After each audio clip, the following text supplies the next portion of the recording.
धाराशिव जिल्ह्यातील मुख्य प्रकल्पांपैकी एक म्हणून ओळख असलेल्या तेरणा प्रकल्प जो आहे तो आता तुडुंब भरलेला पाहायला मिळतो। आपण या ठिकाणी तेरणा प्रकल्पावरती या ठिकाणी आहोत।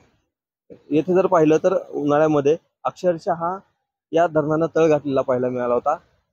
काही पाण्याचा लवलेश देखील या धरणामध्ये शिल्लक असलेला पाहायला मिळत नव्हता। मात्र हे जे धरण आहे ते मागील काही दिवसांमध्ये झालेल्या पावसामुळे तुडुंब भरलेलं पाहायला मिळतंय। या धरणातील पाण्याचा विसर्ग देखील आता या ठिकाणी मोठ्या प्रमाणात सुरू असलेला पाहायला मिळतोय। तर पाहिलं तर याच प्रकल्पातून आजूबाजूच्या जवळपास 10 ते 12 गावांना पाणी पुरवठा केला जातो। त्या गावाचा पिण्याचा पाण्याचा प्रश्न असेल त्याच पद्धतीनं जे काही सिंचनाचा प्रश्न आहे तो देखील आता मिटताना पाहायला मिळतो। काही नागरिक आहेत तिथले स्थानिक ते धरणाचं पाणी जे आहे ते आलेलं पाहायला आलेले आहेत।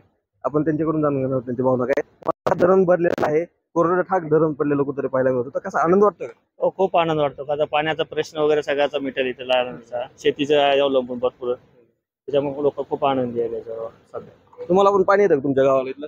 हो का येतं ना, शेतीला वगैरे पाणी येतं त्याच्यात। पिण्याचं आणखीन होतं पण सध्या बंद आहे पुरवठा, आता करतील त्याचं काय ते पर्याय चालू। तुम्ही काय सांगाल, धरण भरलेलं आहे बघायला आला तेवढं छान वाटतंय। काय उपयोग, कसा उपयोग होतो पाण्याचा? त्याचं कॅनलद्वारे पाणी मिळते। आता पाठीमागे नव्हतं चालू, पण आता यावर्षी चालू केलेलं आहे त्यांनी पाण्याची योजना। तुमच्या इथं पाणी पुरवठा योजना पण बंद आहे 4 गावची, ते त्या संदर्भात काय सांगाल? ते जे सोलरचं काम झालेलं आहे चालू करणार आहे ती पण योजना।